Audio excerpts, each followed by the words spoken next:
कई बार ऐसा होता है कि सच हमारे सामने होता है और हम अपनी मानसिक स्थिति के कारण उसे चाहकर भी नहीं देख पाते। मीडिया का काम है शोर मचाना और पब्लिक की आदत है उस शोर के पीछे भागना। अगर थोड़ी देर के लिए रिपब्लिक भारत चुप हो जाए और खबरियों की ना माने तो मुझे यह केस बिल्कुल ही साफ दिखता है। सुशांत केस मिस्ट्री इसलिए बन गई क्योंकि वहाँ कोई सुसाइड नोट्स नहीं मिला, लेकिन सुसाइड नोट्स था। सबकी नज़र थी उस पर कोई समझ नहीं पा रहा था। आज जब इलेक्ट्रॉनिक मीडिया इतनी सक्रिय है तो क्या कोई खत लिखता है, ईमेल होता है, ई चैट होता है, व्हाट्सएप अपलोड होते हैं। सुशांत ने ट्वीट किया, अपनी स्वर्गीय माँ को याद किया, इस दुनिया और उस दुनिया की बातें की, विकिपीडिया पर अपने सुसाइड स्टेटस को अपडेट किया और फिर सबको अलविदा कहा। लेकिन यहाँ तो हर किसी के दिमाग में सीबीआई बैठी है। सब कुछ संदिग्ध और फेक लगता है। पहली बार दुनिया को इतने करीब से जाना। दुनिया पागल है, कयासों की दीवानी है और इस दीवानगी में बहुत बड़ी भूल कर रही है। बस एक आदमी की मर्डर मिस्ट्री और सुसाइड के बीच की गलतफहमी सुलझाने में न जाने कितनों को सुसाइड के लिए उकसा रही है।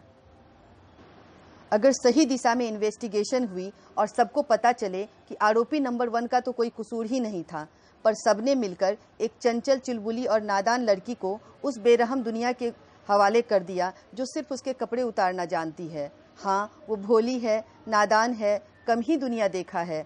समाज से मिली बेइज्जती और प्रताड़ना से घबरा कर अगर वो खुदकुशी कर ले तो इसके लिए कौन जिम्मेदार होगा? न मैं नेता हूँ, न रिपोर्टर हूँ, न सुशांत की फैमिली से हूँ, न रेहा की फैमिली से, पर मैं वो हूँ जो किसी साजिश और राजनीति का हिस्सा नहीं। इसलिए मैं इस मुद्दे को सही नज़रिए से देख पा रही हूँ। इसके लिए मैं आभारी हूँ सरदेसाई सर का, जिन्होंने रेहा का इंटरव्यू ब्रॉडकास्ट कर मेरी सोच को दुनिया के सोच से अलग कर दिया। लंबे लॉकडाउन की वजह से बहुत से टीवी और बॉलीवुड स्टार की आर्थिक स्थिति बहुत खराब चल रही थी। सुशांत भी उसी में से थे। तभी तो एक राजा की तरह पैसे लुटाने वाला सिर्फ 30,000 में घर चलाने की बात करने लगा। आमतौर पे इस केस से पहले लोग व्यक्तिगत रूप से सुशांत को जितना जानते थे उतना ही रेहा को भी जानते थे। ये बात और है कि वो मर गए तो खुदा हो गए और यह जी गई तो इससे ज़िंदगी ही खफा हो गई। सुशांत इंटेलिजेंट तो थे, साथ साथ एम्बिशियस भी थे, इस बात को नकारा नहीं जा सकता। बहुत कुछ करना चाहते थे, बहुत कुछ पाना चाहते थे, चांद सितारों में बस जाना चाहते थे। यही वजह थी कि उन्होंने पॉजिटिव अंकिता से अपना पवित्र रिश्ता भी तोड़ लिया, पर यह नहीं समझ पाए कि उनकी यह महत्वाकांक्षा उन्हें मंजिल न दे पाएगी। पैदा होगा डिप्रेशन, फ्रस्ट्रेशन और अंततः शमशान।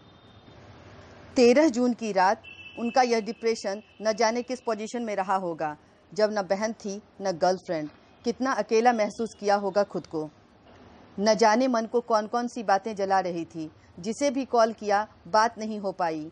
लाइट ऑफ कर दिया क्योंकि देर रात में दिखने वाले चांद तारे अब उनका मन नहीं बहला पा रहे थे। बेचैनी इतनी गहराई कि खुद को खत्म करने का विचार बार बार हावी होने लगा। इधर उधर भटकने लगे और फिर मानो कुछ जैसे तय कर लिया हो। बेचैनी और खुद में उलझे सुशांत के कई बार अंदर बाहर करते रहे और ऐसे में सिद्धार्थ पिठानी से जाकर टकराए। उन्होंने देखा कि वह अब तक जाग रहा था तो उसे भी सोने को कहा और कहा कि मैं भी सोने जा रहा हूँ, और अपने कमरे में आ गए।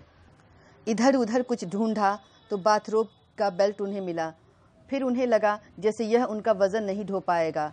फिर उन्हें वह अपना हरा कुर्ता याद आया जो काफ़ी मजबूत था। हाँ, वहाँ कोई टेबल नहीं मिला, पर बेड से अगर पैर को हटा लिया जाता तभी भी यह फंदा कामयाब हो सकता था, अगर उनके पाँव जमीन न छूते। सुसाइड के केस में कुछ खास पेच नहीं आते, पर अगर मर्डर कहा जाए तो जगह जगह उलझते हैं। और फिर जब रेहा पे सारा आरोप मढ़ दिया जाता है तब तो हद ही हो जाती है। जब मर्डर का अफवाह उड़ा तो उनके आंखों के ऊपर के चोट पर निशाना साधा गया।